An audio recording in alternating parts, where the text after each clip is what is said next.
Where we tied into our utilities, we had to cut up some of these panels. We saw cut those with a carbide bit and some water, and then we pull them out with the excavator.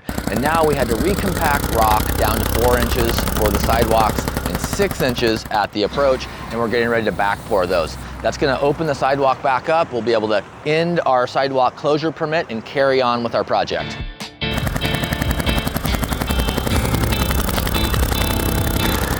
We're excited to have Lalo Pipeline and the guys on site today. We're just now breaking ground. It took us about a week to get our right-of-way work permit. We're having to close the sidewalk down.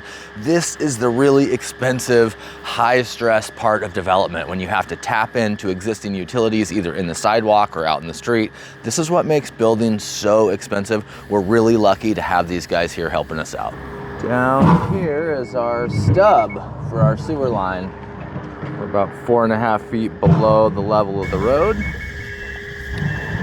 We're shooting grade in over here. This is why you have to hire a professional. With all the right equipment, we've got grade lasers, multiple excavators on site. We're bedding our trench with rock, so we'll have a nice flat surface for this sewer line to grade out on. This is all the main arteries of our city.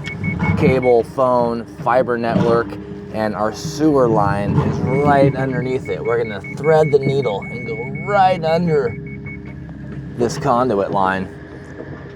It's not gonna be easy. That's why we have the pros from Lalo Pipeline out here today. Dave's on the equipment. We got our 5 3-inch conduit lines in over here to our meter grouping.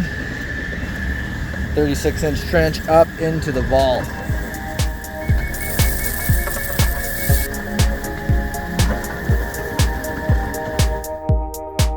We've got mud showing up for our concrete sidewalk patches. We're stoked to have more women in the trades. There's Pat. Look out. There's this really cool dance with nonverbal communication between the guy on the ground and the driver, where they're talking back and forth based on experience and hand signals and line of sight. She's driving the truck down the road slowly and laying cement. That's just about right, Pat.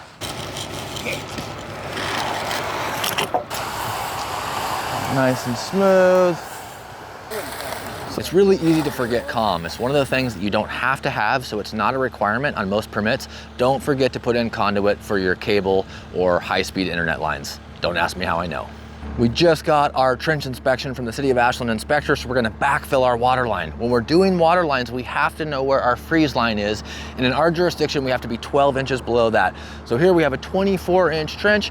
We're gonna have 24 inches of coverage over that, and then we're also rolling out the conduit for the comm line. We're gonna be putting in Ashland fiber network, high-speed internet, and we got to put that in before we put the road down. So that's what the guys are doing behind me.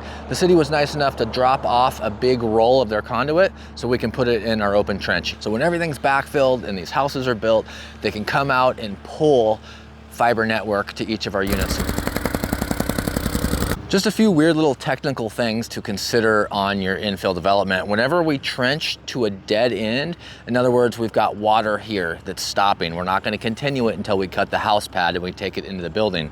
So we like to use some kind of material, usually a 2x4, and we'll bed this all in sand. This 2x4 is right up against the bottom of the water line. We'll fill it up with sand, so when we have to connect to it later, we can just dig up by hand and tie it into our house pad. You always have to know where your utilities are when you bury them, so you can map them out, but it's also nice to have these post indicators so nobody loses track of where they're at. For our sewer, we have the clean out that sticks up. We got Junior here on the tilt head. Tell us what you're doing. So right now I'm just backfilling with the tilt rotator. You can rotate this 360 degrees and tilt side to side. It's a lot to get used to. There's a lot of controls you have to deal with.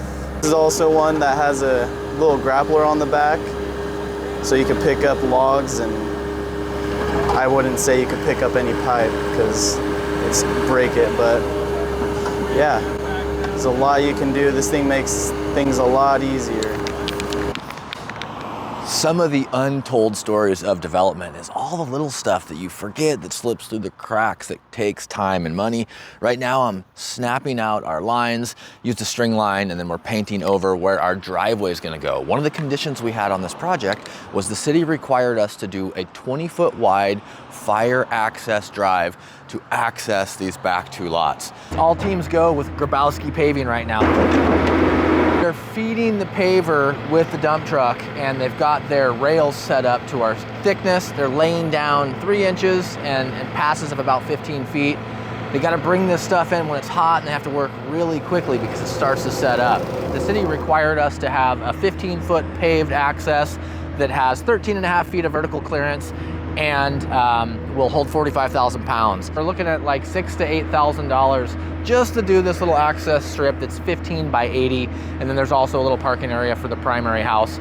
But know the standards, know what it's gonna cost to meet the access and circulation standards in your code. Those prices add up really fast. I've got Dave and Skylar and Jordy from Plant Oregon just showed up with all the goods. Got thousands of dollars of trees and plants going in today. To meet the requirements of the city, we have to plant these street trees out here in the 4-foot park row. We also have to meet the city requirement of a buffering hedge or fence for the flag lot drive standard. So we're gonna plant these hedgerows, incorporate a few trees on both sides of phase 1 of this flag lot. After we get our pads cut, we're gonna do the last section of access road here. It's not gonna be parking down here. It's just gonna be a nice loading, unloading area. It's hard to talk about infill housing without talking about a surveyor. They're one of the most important members of the team when it comes to doing land development, minor land partitions, flag lots, cottage clusters.